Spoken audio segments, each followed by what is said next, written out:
Hello everyone, welcome back to another episode of the Unstoppable Dad Project.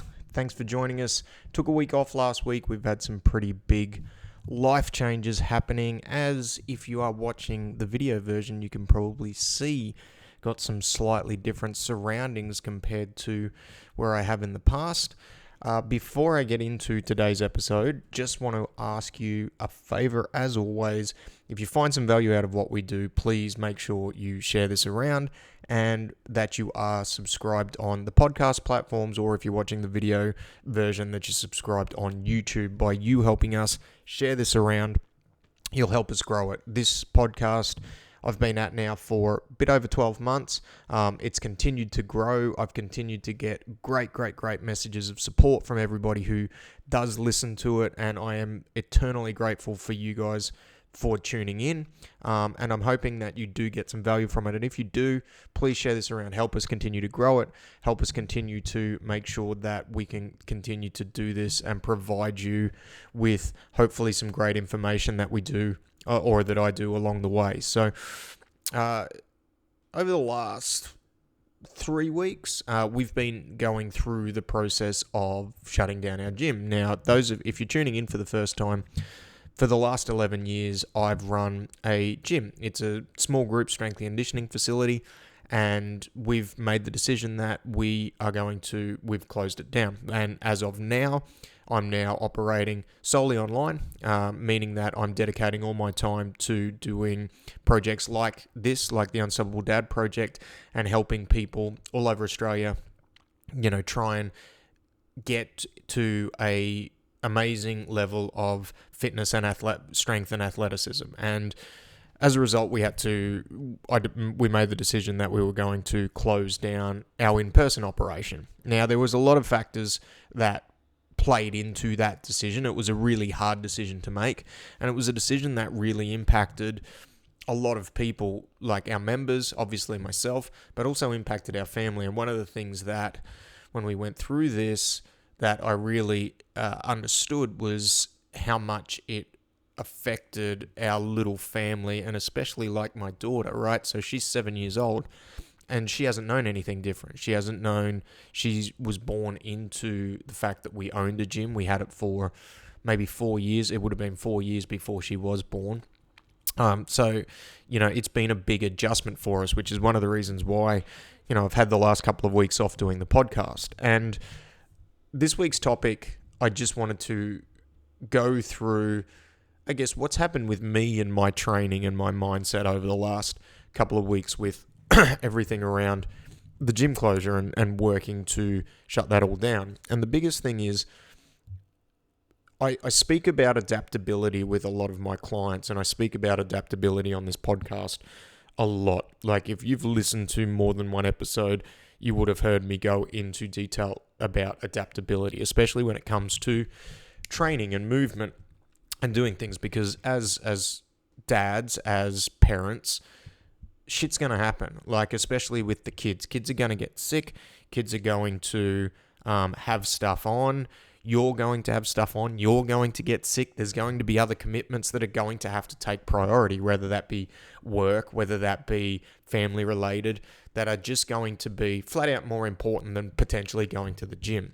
So it means when it comes to planning things out, you've got to be adaptable. And it means that sometimes your plan B has to become your plan A. Now, for me, the last couple of weeks when it's came to training and it's came to eating and it's just been do what I can when I can, because there has been so many things that have happened outside of my circle of influence or my circle of control, means that I've just got to do the best with what I can. So it means, like, for my Jiu Jitsu, right? I did a post on my Instagram during the week where I spoke about this is actually the first week that I've been able to hit 4 Jiu Jitsu sessions this week. Every other week, for the most part this year, has only been 2. Now, my goal is to hit 3. So my personal goal from a training point of view is to hit 3 Jiu Jitsu sessions and to do 3 strength sessions on top of that. So 6 sessions a week, as well as doing some other movement stuff, walking with the kids, so on and so forth. So I'm essentially doing something every day. Now, that doesn't mean that that has to be your goal. This is just my particular goal, right? So but I haven't been able to stick to that. I haven't been able to get those 2 sessions. And in the past, not being able to hit those goals that I set out for myself would cause me a lot of angst and anxiety, like this whole FOMO thing, like I'm missing out on something. I'm falling behind. I'm not getting any better. And as a result, it would almost suck the enjoyment out of something that I enjoy doing and that I'm doing for myself. And I've had to make a mindset shift, and I've had to also help a lot of people do this around their training and their expectations for what they can do, because all too often we set ourselves a goal and we set ourselves an expectation of, I should be able to do this amount of work, or I should be able to implement this, and we're not able to hit it regularly, or we're going through a period in our life of high stress, high fluctuations in the time demands that we have to allocate to particular things, and then as a result, things have to take a back seat. Now, one thing that I say a lot to clients, and I have said it on this podcast, is like, things will turn around. So you have to understand that by doing what you can, doing 1 session is better than doing none. Doing 2 is better than doing 1. Doing 3 is better than doing 2. Like, there's this compounding effect where if we can do more. Now, there is a tipping point where you can do too much, and it can be, and it can dig you into a hole and you're not recovering properly, but that's another conversation. So for me, it was just about doing what I can when I can. And for the most part, I was able to do like 2 Jiu Jitsu sessions and 2 strength sessions, which is under what my goal is and under what I would have liked to do, but I got it done. And, I got to this week, and this week I've been able to do 4 Jiu Jitsu sessions. I've been able to do 3 strength sessions. So it's actually 1 over what I've done. And I'm probably, in all fairness, now that we don't have that in-person requirement, going to enter a phase in my life where I can probably push a little bit harder on the physical side of things. So things are flipping the other way. And knowing that that was going to be the case, it meant that that old thought pattern where I wasn't able to, when I wasn't able to hit those daily goals, that feeling of being let down, or letting down myself and letting down the people around me, wasn't there, because I understood at some point it's going to flip back. And I also have this inherent understanding of why I'm doing it. Like, this isn't something that I'm trying to get the best result for this 4-week period. Like, this is a lifestyle. This is something that I enjoy doing. I enjoy training. I enjoy going to Jiu Jitsu. I enjoy seeing what my body can physically do. So it's part of my life. It's something that I want to continue to do for the rest of my life. So going through times where maybe I'm only able to do 1 or 2 sessions a week, or even it might be that I can't get to the gym, I've got to resort to walking, I've got to do those things. And I say which really, as you can see, like, I'm not going to necessarily have that as a reason or an excuse, because we have the gym out here, so in the garage now, so it's going to be easier for me to do that. And you can set yourself up with things where it's going to be easier for you to access the ability to do something. But there are also going to be times where maybe it needs to take a back seat, and that's okay. And you need to know that if you have a bad week when it comes to training and movement, don't try and play catch up. Don't try and make up for lost time. Because all that leads to is it leads to you having this angst and anxiety about trying to get more done than maybe you are capable of doing without letting other things slip. So without taking that time from the family or from work in order to play catch up. And then if you don't get it again, it becomes this compounding effect where it just becomes harder and harder and harder to actually get back to it. And sometimes you just need to go, right, this is where I'm at right now. Realistically, this is all I can do. Do what you can, and then just know at some point it will turn the other way. Now, there's the flip side of that where there is a conversation that needs to be had within yourself where you need to be honest. Like, if you are just simply not doing it because there's an element of being lazy, then that's a conversation you need to have internally. And I'm all about open and honest conversations, but there's also other things where, depending on who you are, and this is where knowing yourself and knowing how you can push, or getting somebody who knows you, who's invested time in getting to know your situation to help build you a plan and can have that outside view on what's going on and telling you, hey, look, it might actually be time to dial it back, or it might be time to ramp it up. You've got the time to do it. We just need to pull some times here and move this around. But understanding that and understanding the circumstances and understanding the type of person you are will really help you lead to, all right, what do I need to do in this particular part of my life? I'm changing jobs.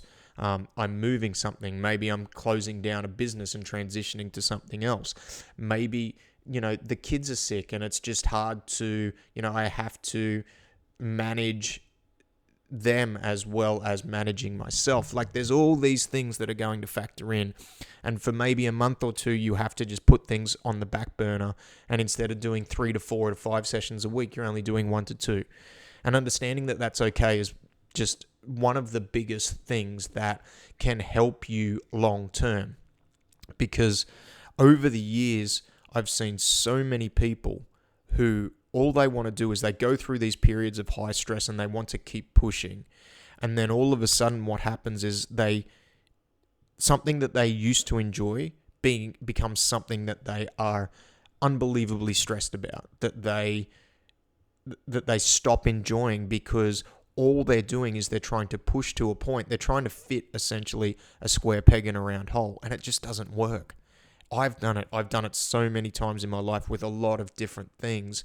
And sometimes you just need to take a step back, analyze the situation, be brutally honest with yourself about exactly what's going on. But also too, there's that fine line between taking it easy and being too hard on yourself. I know for me, I tend to err on the side of being too hard on myself with certain things. Like, I will push and push and push until I collapse in a heap. And most fathers, most men, most parents that I've met will tend to be that way because they want to be better. And sometimes you just need to understand that, all right, I'm going through a lull, I will be able to get back to it. Let's just dial it back for a couple of weeks.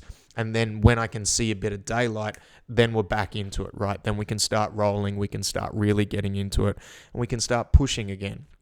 And just by doing that and understanding that, you will start to firstly play the long game. So understanding that, like, hey, this is something I'm doing for 10 years. I don't need to push hard right now. I can dial it back, still doing something. Don't get me wrong. Like, this is not saying that you need to take it off completely. It just might mean that the plan needs to be adjusted. And this is also why it's so important, I think, to have an outside perspective. So for me, I've got a few different coaches who I lent on during this time to kind of be able to go, it wasn't just all on me to make this decision, right? They helped me move the pieces around. And it might be the same for you, because if you're trying to do this all on your own and you're going through a period of high stress, I can tell you right now, I've done that so many times in my life. And if nothing else, having a sounding board, whether it be a good friend, whether it be somebody who you've invested in to help you, is one of the best things you can do when you're going through a period of high stress, because it allows you to clear up the mental space around thinking what you need to do so that you can just take action on the things that you need to do. But I guess the whole point of this podcast was just to talk about what's happened with me over the last 3 weeks, how even though I'm all about movement and I'm all about building strength and I'm all about consistency, that sometimes that consistency is going to be different. The amount of stuff you can do is not always going to be the same. There's, I guess, one constant in life is change. Everything's going to change. Your circumstances are going to change at different intervals. But on the other side of that, there will be light at the end of the tunnel where you can start to invest some more time in it. So having somebody to help you see through that clearly, but also giving yourself breathing space and being honest with, okay, am I just being lazy, or am I actually putting too much pressure on myself to do this? So don't play catch up. Give yourself some space to think. If you need to take the foot off the pedal, that's okay. And sometimes it's not just about you being soft or, not doing what you need to do. Sometimes it's just circumstantially. I don't even know if that's what. But circumstances don't allow us to. And look, yes, gym is important. Yes, movement is important. But there are going to be things, and there are going to be times in life where other things are going to be more important. So give yourself permission to do that if you need to. And then when you've seen that space, you just get back to it. Don't beat yourself up for not doing it. Don't do anything else. It might only be one day. It might be 1 week. It might be 2 weeks. It might even be 3 months. Whatever it is, once you see that light and you can get back to it, draw that line in the sand. Forget about what's happened. Learn from any mistakes that you have made and that you need to learn from. Just get back on the horse and get back to it. So, and that's kind of where I'm at now. We've just been through super high stressful period. We're starting to come out the other side of it. And now I'm ready to keep going and keep rolling, which also means that I'll be really putting some extra time into all the programs and everything that we've got going here, as well as the podcast. So I'll be reaching out to some people to try and get some guests on the podcast, have a talk to them about their experience from being a dad. So if you've got anyone that you'd like me to talk to, send me a message and let me know. Or if you think you'd be a great guest on here, reach out, let me know. All right. Thanks for listening again. Went a little bit longer, and hopefully I didn't ramble too much, but take it easy. Stay safe. We'll see you next week. Bye.